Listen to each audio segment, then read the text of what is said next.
Hello everyone and welcome back for the fourth and final world.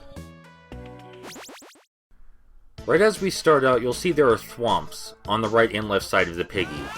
If we just try to walk past them, they'll smash us. It's also important to pay attention to them when we go back to put the coins in the piggy, or else we'll get hit on our way to the finish line. And that wouldn't make anybody happy. These little silver blocks at the bottom of some platforms with caution stripes on them contain spikes. They turn on and off, so you need to pay really close attention to when they do that.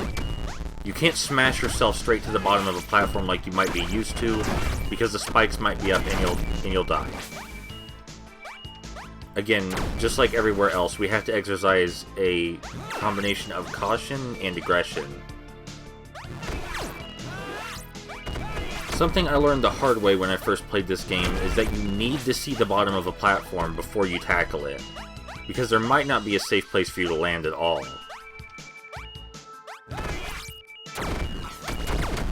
It's actually really easy for us to destroy the thwomps even with our fireball, because our fireball goes through walls now.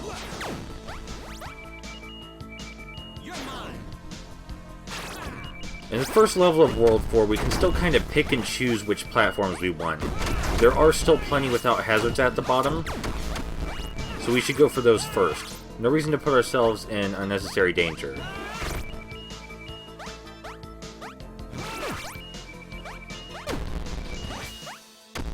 Again, on your way back, remember the thwomps are there, unless you already killed them. But I didn't, so I could remind you, there are thwomps here.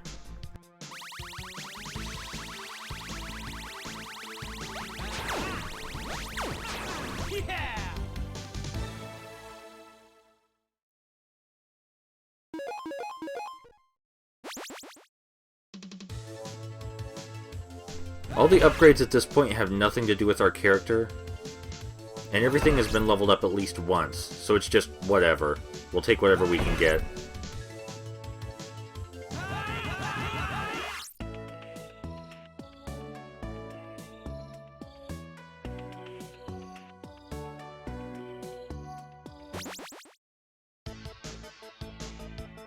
The new flying enemies in Lava Land are slightly different than all the other ones before.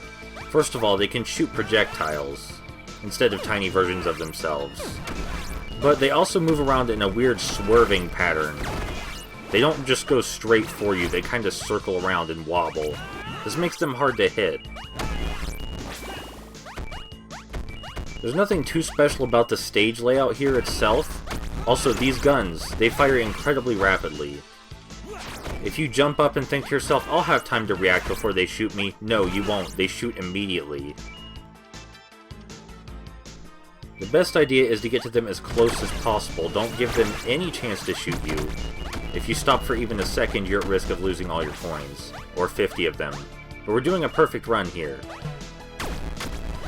Fun fact I thought was a little funny about the thwomps. In Mario and Luigi Partners in Time, it's implied that the thwomps are born out of volcanic activity, and the only place you see them here is in a volcano. I'm pretty sure that's just a coincidence, but it's still pretty funny. The thwomps themselves are really not difficult enemies. The greatest danger here is not paying attention and just running underneath one.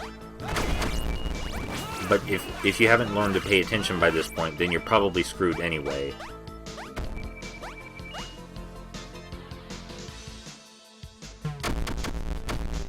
Many of the platforms can be deceptively big, and you might see them from the top, so you decide to smash your way down.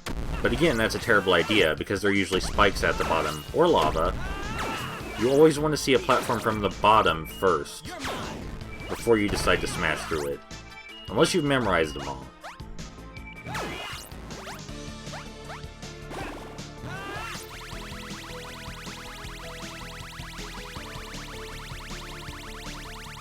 Yeah!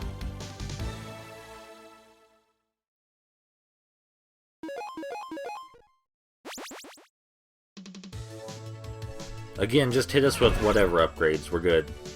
Just whatever.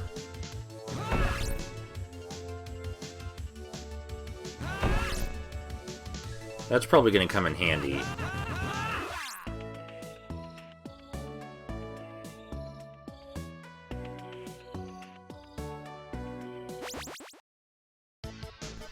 There is a low ceiling right next to the piggy and 2 lava pits. You don't want to risk hitting your head on the ceiling and then falling right into the lava. That will happen, so jump carefully. We're really out of platforms to choose that aren't dangerous, pretty much. There's still a couple left, but for the most part we always have to confront something dangerous, or else risk running out the timer. Which actually is a real danger here, if you're not constantly getting coins. It can actually be really hard to get the coin counter up in these last stages.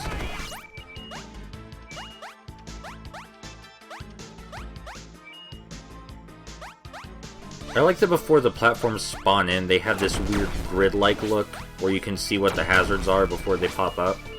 It doesn't really do much for the game design, it's just kind of a neat style touch. There might be times in these last few stages where you have to do precision platforming and land on very tiny areas. I recommend not using the dash to do that, because if you mistime it even a little bit, then you plummet right into the lava. It may look cooler when you pull it off, but you're not going to pull it off most of the time. Unless you're that single guy on YouTube who speedruns this game, and I don't understand how he's human.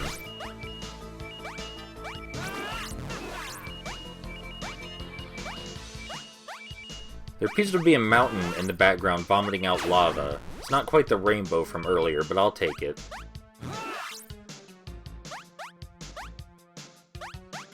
This platform is one of the most deadly because, oh my god, that's a lot of coins, but also that's a lot of spikes. Normally I avoid it entirely. They really try to tempt you with greed, but it's just not worth it.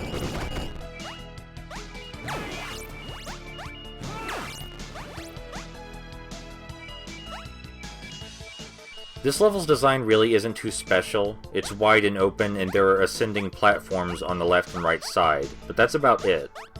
There's also platforms way up at the top, so you can descend on the platforms with coins on them. But again, that's not a good idea. You want to see the bottom of platforms first.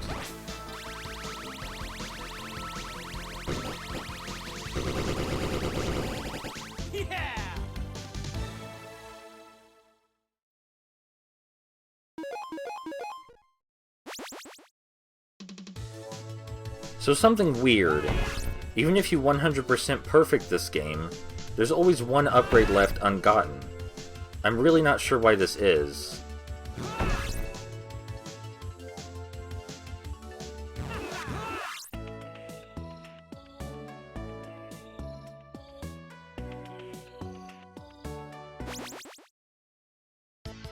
In this level, they pretty much throw every single enemy at you, in ascending order of difficulty. Also, the power-ups are hidden next to spikes. They're not hard to get, but there's no reason to be rushing for them either.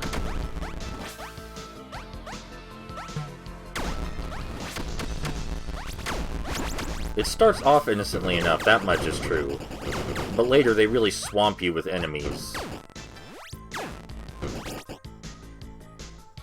We really want that invincibility. The cannons here at the bottom can be particularly difficult, because you only have so much room to move around without reaching the crumbling platforms. Thankfully we had a gun at the time.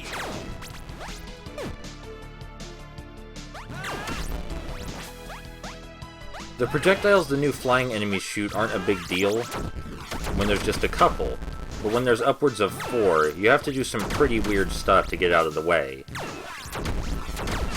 Again, the cannons down here can be hard to deal with if you don't have a gun, but we did. And now they just throw every flying enemy ever right at us. Vertical movement is the key to killing them. I would not recommend trying to kill them horizontally, there's too many obstacles in the way. Now we're pretty much done with all the tough stuff, we just need to do some cleanup, so to speak.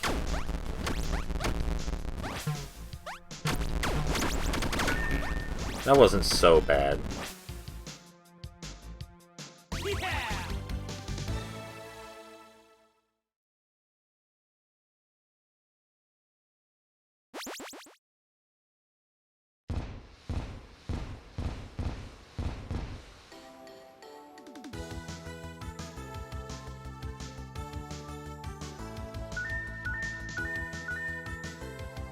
Thank you everyone for watching me play Mega Coin Squad, and it's super fun. And if you want to play it yourself, it's on Steam.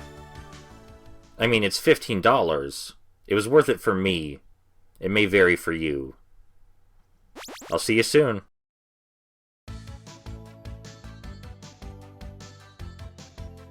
Here are the credits for everyone who has worked on this game.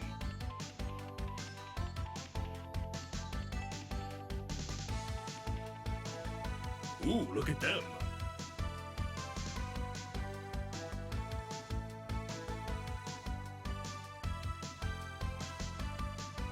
They're interesting.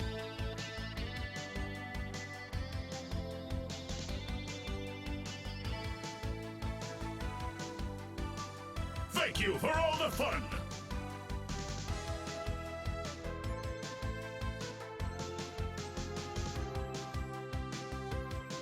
What a hottie!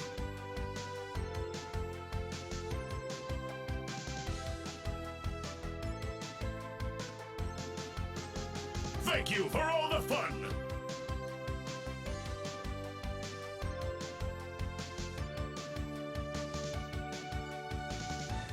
Ooh, look at them!